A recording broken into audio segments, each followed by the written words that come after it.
Então, gente, eu sou Agatha Simas, uma mulher negra, moradora da Cidade Baixa, região periférica de Salvador, Bahia. Sou doutoranda do curso de pós-graduação em artes cênicas da Universidade Federal da Bahia, bem como também realizei um mestrado nesse mesmo programa. Estou como professora de dança afro-brasileira, da Escola de Dança da FUNSEB, a qual iniciei meus estudos em arte, seguindo para uma vivência durante 6 anos na Companhia Balé Folclórico da Bahia. Incitar todo esse meu trajeto, minha trajetória de existência, de afirmação de identidade, de locus, de imersão, vem justamente desse lugar de reafirmar a minha intenção com esse trabalho, a minha intenção com essa pesquisa, a minha intenção enquanto artista e militante das causas que reforcem o pertencimento negro. Durante a minha pesquisa do mestrado, eu reafirmei esse lugar de existência, enquanto mulher negra, principalmente a partir das danças de matrizes africanas, por encontrar, nesse contato com a dança de matrizes africanas, a principal ressignificação identitária para o meu corpo, para a minha existência. E por que eu trago isso? Trago isso porque vivi um processo histórico, educacional, de negação das minhas referências ancestrais, tanto existente na minha família, quanto em todo esse meu processo de existência enquanto criança, adolescente. Na escola, sempre vivi um processo de rejeição desse processo, de qual era a religião da minha família, de negação da minha referência black, por exemplo. A todo momento eu sempre alisei meu cabelo, para poder me sentir inserida dentro desse espaço de ensino a qual eu vivenciei.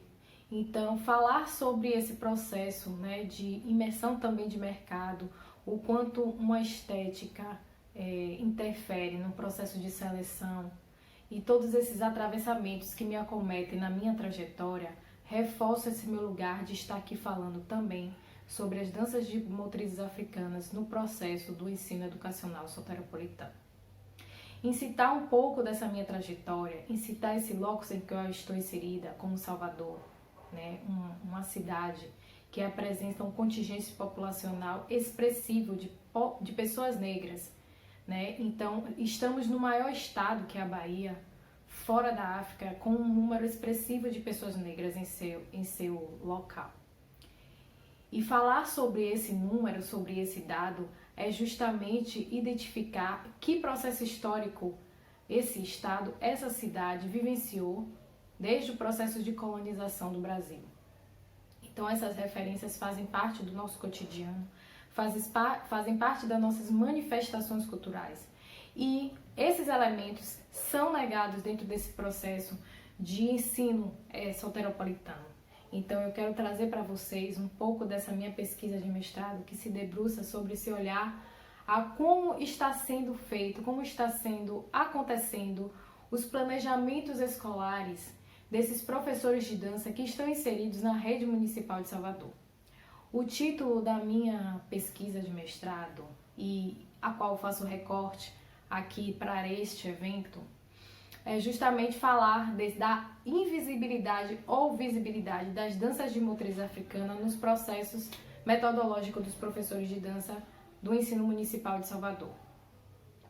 Então, nesse trajeto de pesquisa do mestrado, eu venho falar de contextos principalmente afrocentrados. E o que seria isso? Eu escolhi 3 escolas, uma que está inserida no maior bairro negro de Salvador, que é a Liberdade.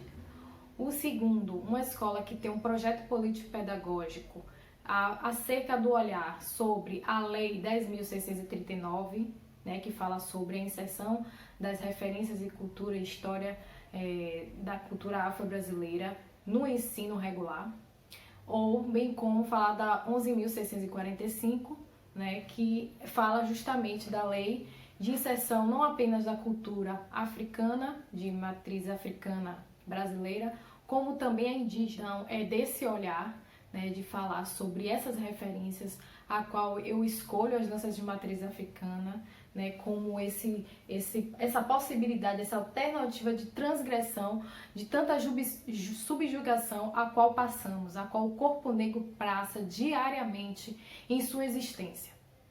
E falar sobre isso é justamente ir para o ponto onde o ensino se faz, né, um ensino em que só aqui na região de Salvador é visto como ainda muito refém dessas referências eurocêntricas, né, desse embranquecimento de parâmetros e referências na reprodução da sua educação.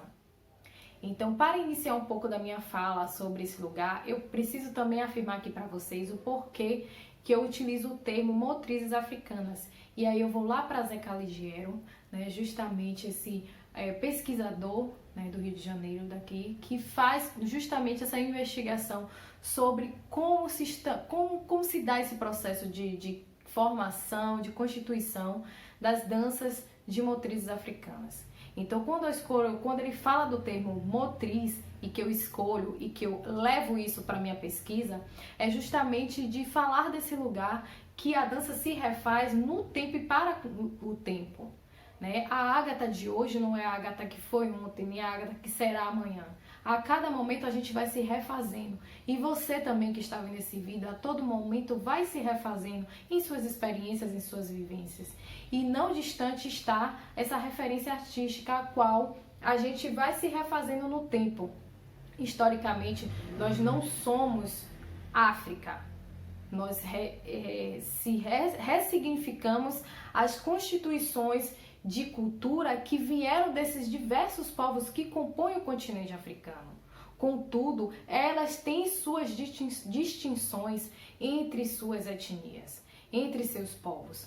Então, a gente não é uma releitura de África. A gente ressignificou esse processo de existência dessa referência de motriz, a qual a gente se debruça em falar, se debruça em reafirmar, porque a gente tem essa memória corporal em todo o nosso processo histórico, mas que a gente faz uma ressignificação no tempo para que a gente possa existir. Então, é desse lugar de falar dessas danças de motriz e dessa arte que se movimenta, que se refaz a todo momento, que eu escolho e que eu reafirmo a minha base de investigação sobre a referência de motriz africana. Então, seguindo para o ponto que fala justamente sobre esse processo de inserção, né, nesses espaços afrocentrados, que eu trago a primeira escola a qual eu estive em contato, que foi a que estava inserida dentro de um terreiro de Candomblé, né, e a primeira posição da diretora da escola, quando eu entrei em contato para possibilitar a minha troca, a minha intervenção do mestrado lá, foi ela dizer para mim: você não vai conseguir realizar sua pesquisa aqui, porque a gente não trabalha com as danças de motrizes africanas. Então eu disse: não, é aqui mesmo que eu quero estar, porque eu sabia que ali eu ia encontrar termos e condições de poder estar aqui podendo falar com vocês, por exemplo, o porquê que ela me traz essa fala inicial, né? Então, uma escola que está inserida dentro de terreiro de Candomblé, com todo o contexto de significação que existe ali dentro, de existência diária, de práticas, né, faz com que a escola, por exemplo, assuma algumas posturas que, no caso, vão de encontro, vão de embate, vão de atrito com o que ela está imersa, né? De fato, a professora que era responsável pela aula de dança, ela tinha em seu discurso a voz de que os professores, que ela via como a técnica inicial necessária de formação, de entendimento de corpo, que dê esse sentido de propriocepção, enfim, e consciência corporal, é porque de fato ainda existe um olhar, né, transpassado nesse contexto mesmo das hierarquias de técnicas, né, da existência desse olhar ainda eurocentrizado sobre o que se forma um corpo, sobre o que constitui um corpo, né, sem pensar talvez na fisiologia corporal, do que o corpo brasileiro tem em distinção do corpo europeu, a qual foi idealizada essa técnica, né? A autoescola a qual eu me debruço também foi justamente a escola inserida no maior bairro negro de Salvador, que é a Liberdade. Essa escola, gente, ela tá em um local, em um terreno que especificamente é totalmente dominado por ações políticas. É uma escola modelo, vamos se dizer, onde todas as ações voltadas de contexto artístico, de mobilização, de influência midiática, é acionada por esse público político, por essa incisão política. Então, a escola, ela diz que trabalha pontualmente em datas comemorativas, porque assim tem uma justificativa. Pense, tem uma justificativa de dizer o porquê que vai trazer a sua cultura, a cultura local, para o planejamento escolar. Então, ela tem uma justificativa apenas nas datas comemorativas para falar sobre isso, né?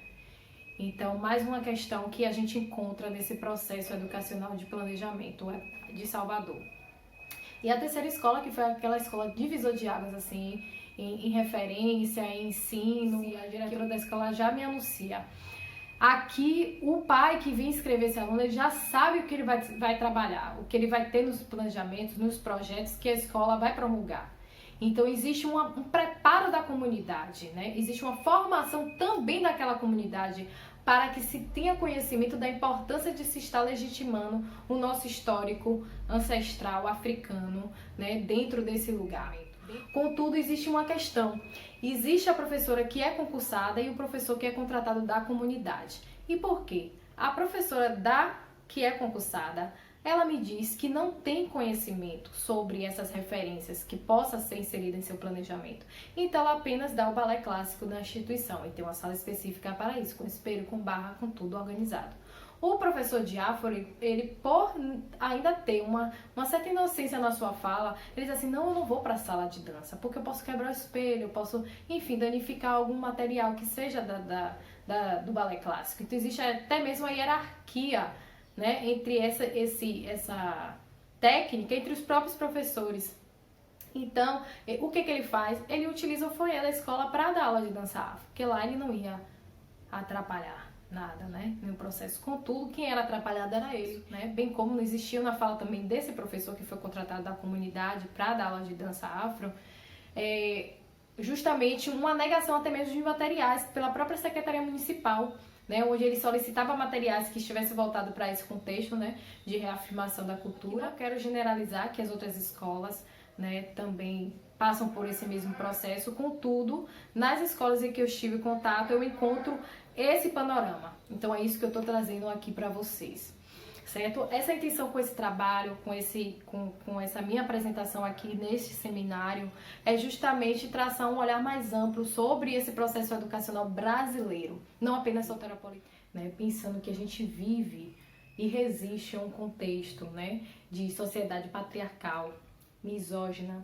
racista, LGBTQIofóbica. Então, todas essas interseccionalidades fazem com que a gente pense em novas estratégias de subversão desse sistema, né, de ensino embranquecido, eurocêntrico, né, com esses padrões e referências que são resquícios, né, desse sistema de colonização ao qual nós fomos submetidos desde esse processo inicial de constituição, enfim, histórica brasileira.